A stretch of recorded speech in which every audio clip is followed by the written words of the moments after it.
प्राचीन समय की बात है। एक घने जंगल में अर्षि विश्वामित्र का आश्रम था।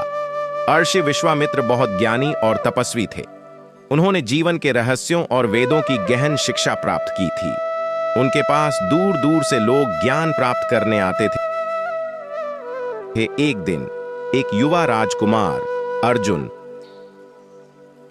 ऋषि विश्वामित्र के आश्रम में आया। अर्जुन के चेहरे पर चिंता के भाव थे। वह जीवन के उद्देश्य और सही मार्गदर्शन की खोज में था।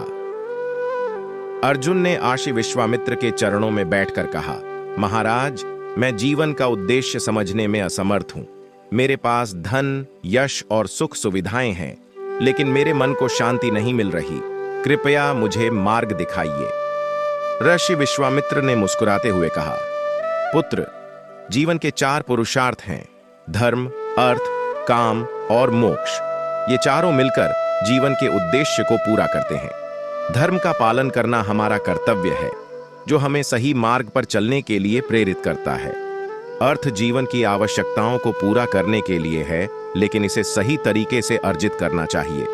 काम हमारी इच्छाओं का प्रतिनिधित्व करता है, जो संतुलित होनी चाहिए। और अंत में मोक्ष, आत्मा की मुक्ति, जो जीवन का अंतिम उद्देश्य है। अर्जुन ने ऋषि की बातों को ध्यान से सुना और मन ही मन विचार किया। उसने समझा कि जीवन का उद्देश्य किसी एक पुरुषार्थ में नहीं है, बल्कि चारों पुरुषार्थों के बीच संतुलन में है। धर्म, अर्थ, काम और मोक्ष, इन सब का समन्वय ही सच्ची शांति और संतोष का मार्ग है। अर्जुन ने ऋषि विश्वामित्र के चरणों में नमन किया और धन्यवाद देते हुए कहा, गुरुदेव, आपने मेरे जीवन की दिशा स्पष्ट कर दी। अब मैं जीवन के 4 पुरुषार्थों के संतुलन को समझकर सही मार्ग पर चलूंगा।